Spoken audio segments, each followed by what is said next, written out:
Un grupo de marineros, hombres duros y ávidos de aventuras, emprendieron en 1492, junto a Cristóbal Colón, una travesía por mares desconocidos con una meta llena de interrogantes. Ese viaje cambió la vida de millones de personas y convirtió a España en una formidable potencia hegemónica.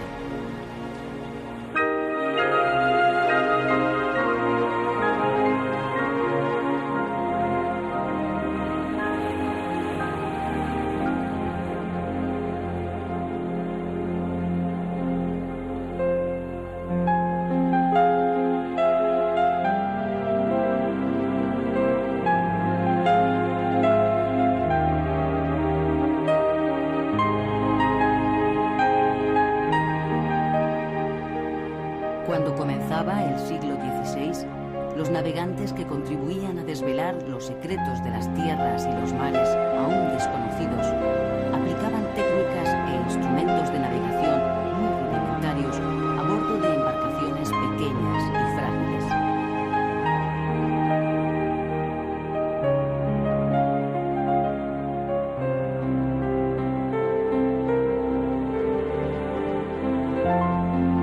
Así, por ejemplo, con la ayuda de astrolabios como este, se observaba la posición de los astros y se determinaba su altura sobre el horizonte. Algo muy importante si se quería localizar una posición en medio del océano y así establecer un rumbo.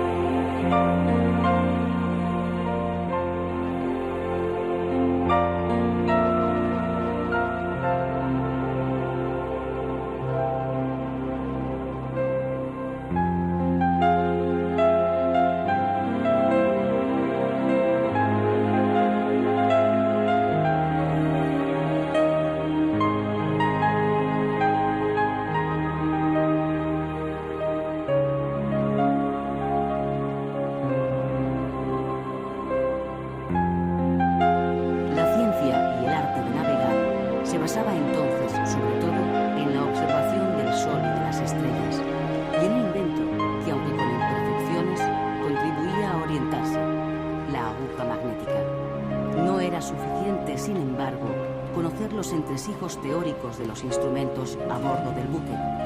Los verdaderos hombres de mar debían poseer, sobre todo, una especie de sexto sentido, algo denominado ojo marinero, que complementaba la habilidad práctica y el acierto en la observación del cielo. Las circunstancias hacían que los tripulantes solo pudiesen adquirir sus conocimientos a base de práctica, a fuerza de reiterar viajes y expediciones y de un complicado proceso de aprendizaje de los métodos de observación. La transmisión de los conocimientos fue más fácil cuando aparecieron los libros especializados que consolidaron su expansión con la imprenta. De esta forma, pudieron informarse y formarse nuevos pilotos y la tripulación necesaria para las naves que ya no dejaron de cruzar los océanos.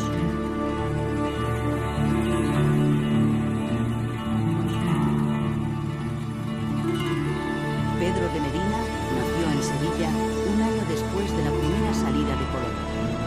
Estudioso de las ciencias de la náutica y ligado a la Casa de Contratación de Sevilla, escribió varios libros dedicados fundamentalmente a la enseñanza de los nuevos pilotos y navegantes.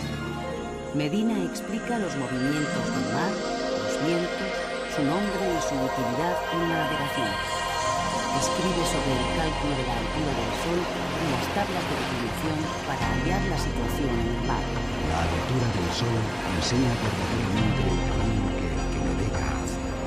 Esta altura es tan vital para la buena navegación que los que navegan a zonas remotas y muy distantes no podrían hacer sus navegaciones ciertas si éstas faltasen.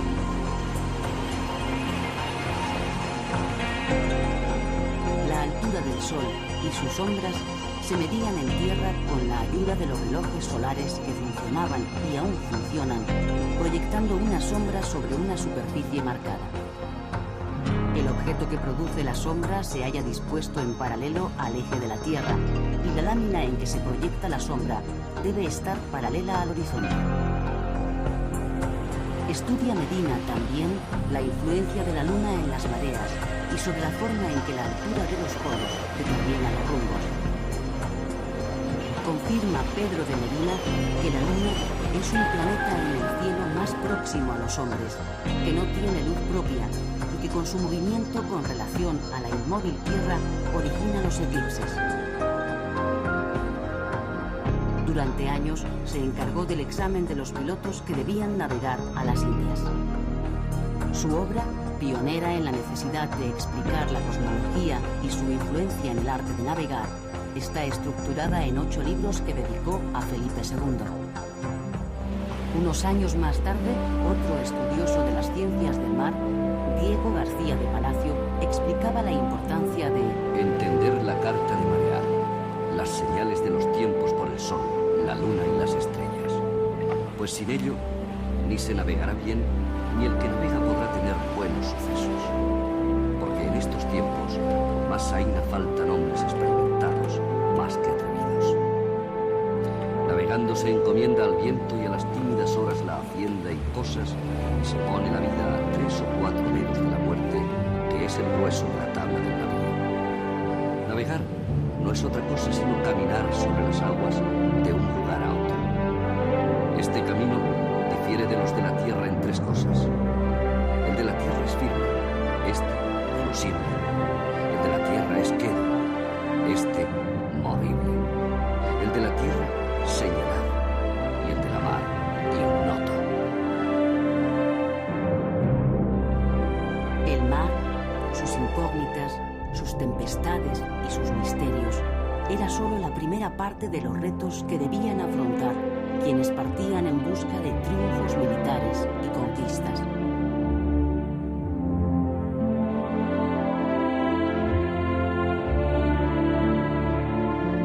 La historia de los sucesivos descubrimientos está llena de páginas sangrientas, de valientes capaces de afrontar hechos heroicos, pero también de aventureros llenos de ambición y ansia desmedida de poder. Cuando Hernán Cortés decide continuar su conquista por tierras mexicanas hacia la ciudad de Tenochtitlán, se enfrenta a quienes, temerosos de los riesgos que esperan en el avance, desean volver a Cuba. Ordena entonces destruir parte de la flota y deja así a las tripulaciones sin posibilidades de regreso. La conquista de México habría de costar la vida a muchos de aquellos hombres que hubiesen preferido volar.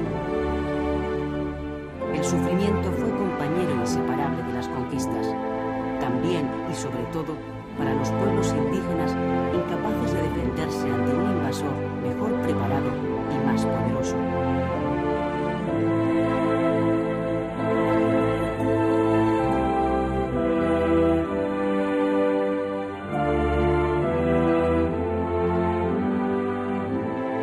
Francisco Pizarro se embarca en los primeros viajes al Nuevo Mundo cuando aún es muy joven. Participó en varias expediciones de reconocimiento y obtuvo del emperador capitulaciones que le daban el título de virrey sobre los territorios a conquistar. Consigue entrar en Cuzco, pero muere 2 años más tarde, víctima de una conjura a manos de sus propios oficiales. Desangrado, fatigado y sin aliento, apenas podía ya revolver la espada, y una grande herida que recibió en la garganta le hizo, en fin, venir al suelo.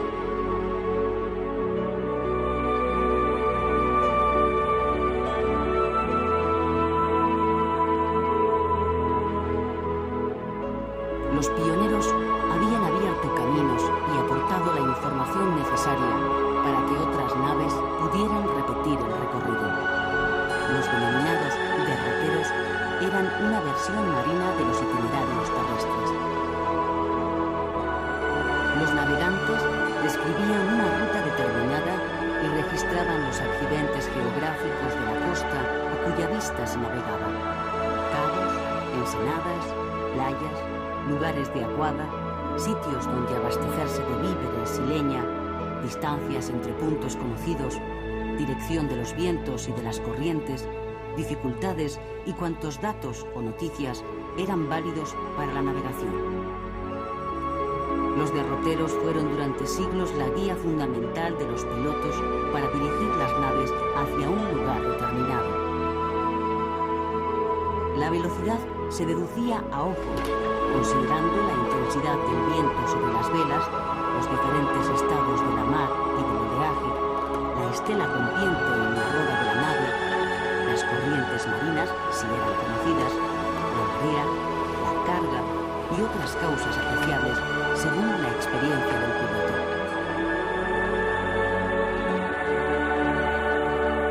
Desde comienzos del 1400, Castilla y Portugal se habían lanzado a la conquista de nuevas tierras bordeando las costas africanas. Los primeros conflictos entre las dos potencias conquistadoras quedaron resueltos con la firma de la Paz de Algarrobas-Toledo, en que se acuerdan las zonas de influencia: Canarias para Castilla y el resto de África para Portugal.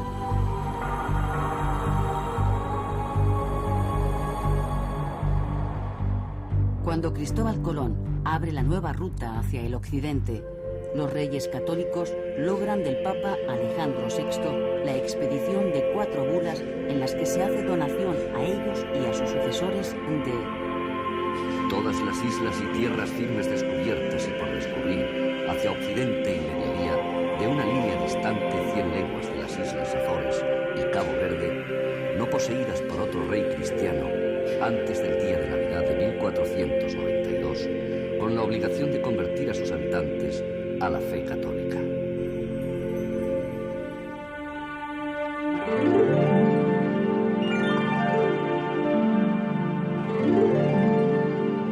Un año más tarde, los portugueses, disconformes con la decisión papal, negocian con los reyes católicos una nueva línea de demarcación entre ambas coronas.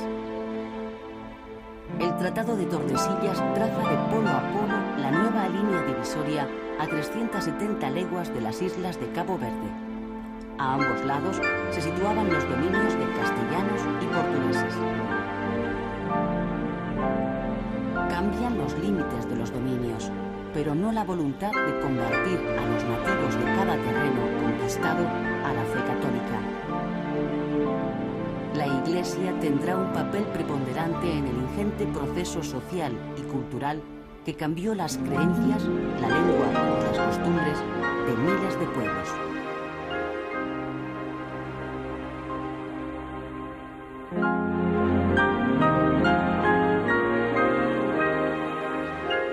El planeta empezaba a desvelar sus misterios y los mapas se convirtieron en una herramienta imprescindible para gobernantes y hombres de mar. Los navegantes dibujaban cartas con los datos de las rutas y perfilaban la geografía costera. Depuraban sus datos una y otra vez hasta lograr que los cartógrafos los trazaran en sus mapas con una aproximación sorprendente. La cartografía proporcionaba el conocimiento más eficaz y exacto sobre las tierras descubiertas, ayudaba a tomar conciencia de sus verdaderas dimensiones y formas y se convirtió además en un instrumento de poder y control sobre los territorios. En los comienzos del siglo XVI y en poco más de 30 años, portugueses y españoles lograron descubrir y transitar los confines del orbe por primera vez en la historia. Información significaba, como nunca, poder. Por ello, los gobernantes peninsulares procuraron por todos los medios mantener en secreto la información sobre las rutas y la situación de los nuevos mundos. Pronto comprobarían, sin embargo, que no era posible ocultar unos datos que comenzaban a alimentar una floreciente industria cartográfica. Mientras los pueblos ibéricos descubrían y colonizaban, en el norte de Europa se especializaron en la elaboración e impresión de mapas. En Amberes se desarrolló una industria cartográfica que no tardó en convertirse en la más importante del mundo. El secreto del éxito estaba en la selección crítica de la información geográfica utilizada y en la minuciosa y clara realización de las planchas calcográficas. Uno de los logros de estos maestros de la cartografía fue la elaboración del formato Atlas. Consistía en encuadernar en un volumen toda una colección de mapas heterogéneos con voluntad de representar la totalidad del planeta. El primero de todos ellos fue el Theatrum Orbis Terrarum de Abraham Ortelius y se componía de 70 mapas con toda la información conocida hasta entonces.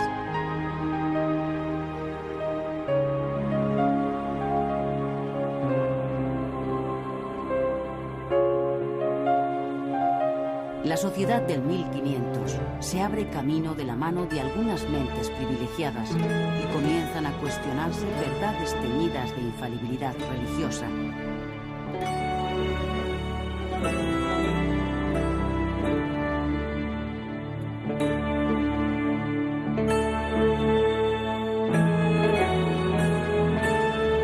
Así, Nicolás Copérnico ponía en tela de juicio las teorías que situaban a la Tierra en el centro del universo y afirmaba que los planetas, en realidad, giraban alrededor del Sol, además de sobre su propio eje. Casi al mismo tiempo, un grupo de hombres de mar salían de las costas españolas para demostrar por vez primera que la Tierra era redonda. Hernando de Magallanes se hace a la mar el 20 de noviembre de 1519 desde Sanlúcar de Barrameda con 5 navíos. Previamente ha aceptado las instrucciones a que debe atenerse la expedición. Obligación de confesar, comulgar y testar antes de la partida, toma de posesión de tierras descubiertas. Y cuando bajen a tierra, las aguas y los víveres deben ser probados antes por los tripulantes que van en calidad de desterrados. De los 243 hombres que salieron, solo regresaron 18 al mando de Juan Sebastián Elcano. Habían perdido 4 barcos, pero lograron, después de 3 años de innumerables penalidades, dar por primera vez la vuelta al mundo.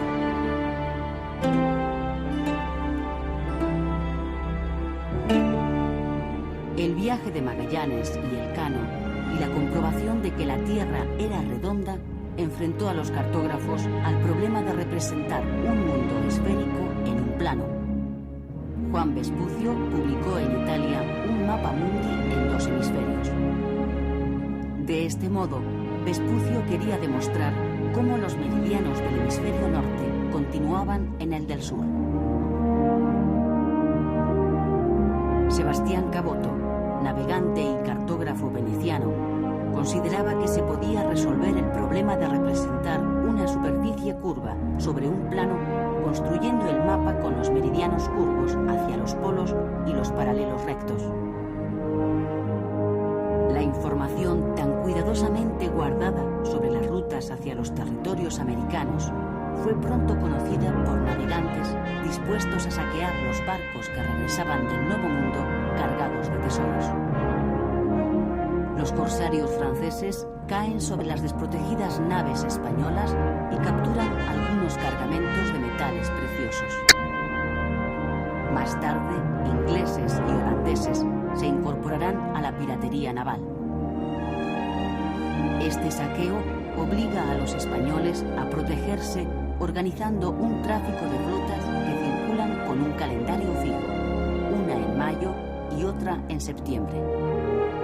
Se prohíbe navegar a los navíos sueltos. Se estableció una normativa para la formación de los convoyes, la exigencia de unos tamaños mínimos, una determinada tripulación y dotación artillera para los buques con el fin de garantizar la defensa si la nave es atacada. Desde 1492 y en el transcurso de muy pocos años, la navegación oceánica se incrementó en número de barcos, travesías e importancia de lo transportable. La Casa de Contratación de Sevilla fue el organismo administrativo creado en España para la gestión de todo lo relacionado con los descubrimientos del Nuevo Mundo.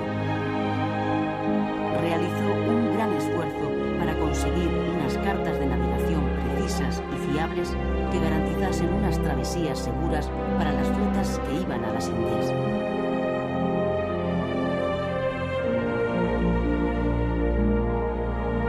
El Consejo de Indias se encargó además de controlar el comercio y de proporcionar toda la información necesaria sobre los nuevos territorios. Geografía, población, riquezas naturales, todo era importante para poder tomar decisiones a nivel político. Los poderes públicos tuvieron que reaccionar durante el reinado de Carlos V al desafío que suponía, por una parte, la expansión naval hacia el occidente y, por otra, la permanente amenaza turca en las aguas del Mediterráneo. Se necesitaban barcos, navíos eficaces para responder en cada caso a las necesidades planteadas. Los castellanos pretenden hacer naos grandes y pequeñas y de todas suertes, modos y maneras para navegar con ellas por todo el mar del mundo. Pero los mejores maestros y aderezos de madera, clavazón, brea y cáñamo que hay para esta fábrica de navíos ordinarios es en Vizcaya y sus comarcas. En realidad, todo el norte peninsular participaba en el enorme esfuerzo de construcción naval para dar respuesta a una demanda disparada. Se mejoraron las técnicas de construcción con replanteamientos en las formas, la fortaleza y capacidad marinera de los buques. Se emplearon nuevos betunes y pinturas para las cadenas o comenzaron a forrarse con plomo y se perfeccionaron las bombas de achique.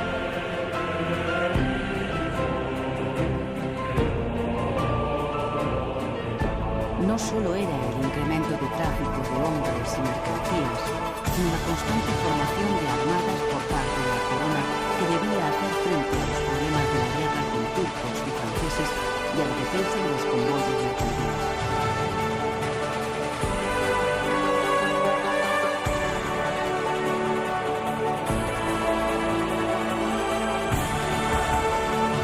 El emperador Carlos V debe buena parte de su gloria a los marinos que bajo sus órdenes fueron artífices de su política internacional y contribuyeron al conocimiento geográfico de la tierra y a la expansión de los reinos hispanos.